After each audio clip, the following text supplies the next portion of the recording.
આજનો આપણો પ્રોગ્રામ ભૂમાફિયા અને ભ્રષ્ટાચાર સામે જંગનો છે. એ પ્રોગ્રામમાં આપ બંનેનું સ્વાગત છે. આપનું નામ? મારું નામ છે ગુણવંત ગજ્જર. મેં Ram agri infra India private limited, જેનું પ્રોજેક્ટનું નામ છે ડ્રીમ સિટી બગોદરા, એમાં મેં મારા વાઈફના નામે 2010ની સાલની અંદર 100 વારનો પ્લોટ લીધેલો. એમાં લખાય એવું છે કે એનું બ્લોક નંબર એ છે અને પ્લોટનું 16/3 નામ છે. મતલબ તો એ ત્યાં બગોદરા આવેલું છે અને એનો જે સર્વે નંબર છે 188 પૈકી છે. પણ જે મને જાણવા મળ્યું છે કે 188 પૈકી તો હાલ કોઈ એવો કોઈ સર્વે નંબર છે જ નહીં. તો પછી આમાં અમે તો એની અમારા જે અમુક જે સભ્યો છે, ઇન્વેસ્ટરો છે, એના થકી અમે આ બધી કાર્યવાહીની સામે પડ્યા છીએ. એટલે મતલબ કરવા તો એ પ્લોટ અમને પૈસા પાછા મળે કાં તો પ્લોટ મળે. પણ અમે જે લીગલી બધા જે એની જોડે ડોક્યુમેન્ટ માગેલા કંપની પાસે, પણ અમને કોઈ લીગલ ડોક્યુમેન્ટ આપ્યા નથી. કે એમને અમારી જોડે તો બસ એમની એવી છે કે કહેવાનું કે તમે ડેવલપમેન્ટ ચાર્જ ભરો તો જ અમે તમને લીગલ ડોક્યુમેન્ટ આપીએ. બરાબર છે. ડોક્યુમેન્ટ ચાર્જ લગભગ ઘણો બધો હોય છે. હવે એ અમારે કંઈ પ્લોટ બતાવે કે પ્લોટ કે ત્યાં ડેવલપમેન્ટ હોય તો અમે કંઈક ભરીએ ને આગળ વધીએ ને. તો અમને એ કંઈ દેખાતું નથી. કંપની ખરેખર કંઈ જુદું જ રમત રમી રહી હોય એવું લાગે. એટલે અમે પછી બસ અમારા પ્લોટના પૈસા પાછા લેવા માટે અમે પ્રયત્ન કરી રહ્યા છીએ. એટલે બસ કંપનીનું એ અમારે પૈસા પાછા મળે એવા પ્રયત્ન કરીએ છીએ. પ્લોટ બુક કરાય તમારે કેટલા વર્ષ થયા?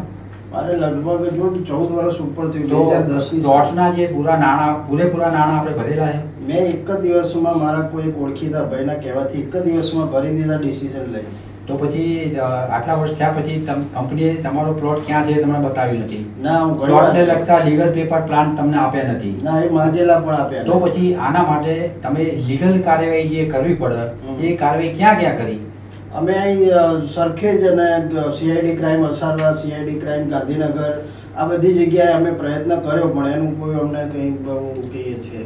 એટલે સરખેજમાં શું છે કે સીટ છે? હા, સીટ સરખેજમાં. એ કોના દ્વારા તમે ત્યાં સીટમાં નિવેદન આપવા ગયેલા? એ અમારા બસ ગ્રુપમાં ગયેલા અમે બધા. મતલબ કલેક્ટર થ્રુ ગયેલા કે?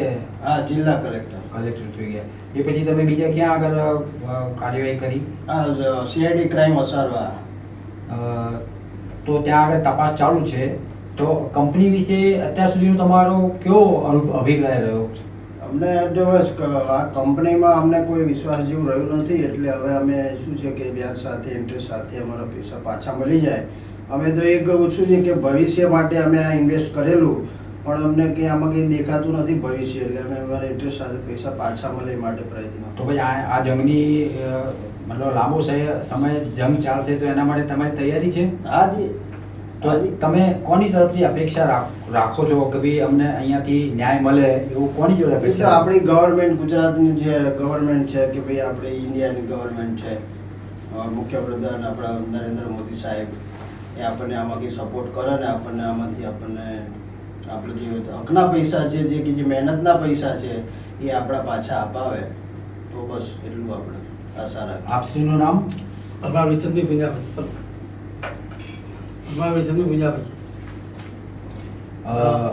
આપ આ પ્રોગ્રામમાં કઈ કંપની વિશે રજૂઆત કરવા આવ્યા છો? Ram agriculture infra limited, project dream city, project Bagodara. તો આ વિશે તમારા પ્લોટ વિશે થોડી માહિતી આપશો?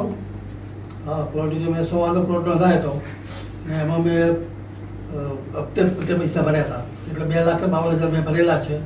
પછી અમે ત્યાં તપાસ કરી, પૈસા પૂરા થઈ ગયા. એટલે એમને એવું કીધું કે તમે હવે આ લીગલ ચાર્જ આવે ભરો, પછી તમને દસ્તાવેજ કરાવીએ. લીગલ ચાર્જ હવે ભરવો નહીં, પણ મારે તો પૈસા પાછા જોઈએ છે. પછી તો કંઈ સરખો જવાબ આપ્યો નહીં. એટલે મને આ કંપની પર વિશ્વાસ રહ્યો નથી. એટલે મેં હવે જવાબ બંધ કરી દીધું. અને પછી સરખેજમાં બધાએ જે અમારા કંપની જે હતા સભ્યો એ બધાએ સરખેજમાં પોલીસ સ્ટેશનમાં ફરિયાદ નોંધાવી હતી. એનું કોઈ પરિણામ આવ્યું નહીં. પછી આપણે અહીંયા સારવાર CID ક્રાઇમમાં ગયા, ત્યાં પણ લખાયું છે, પણ એ કંઈ હજી જવાબ મળતા નથી. તો કંપની તમને જવાબ નથી આપતી અને પોલીસમાં તમે ફરિયાદ નોંધાવી, તો પોલીસનું તો મતલબ સીધી પૈસા આપવાની જવાબદારી છે નહીં, પરંતુ એમાં એવી કોઈ કલમ લાગી હોય, એ કલમ નીચે કદાચ તમને એમાં પૈસા પાછા મળી શકે, તો એના માટે તમે કોની જોડે અપેક્ષા રાખો છો કે ભાઈ આના તરફથી અમને કાર્યવાહી થશે તો અમને ન્યાય મળશે? ગુજરાત સરકાર દ્વારા અથવા ભારત સરકાર દ્વારા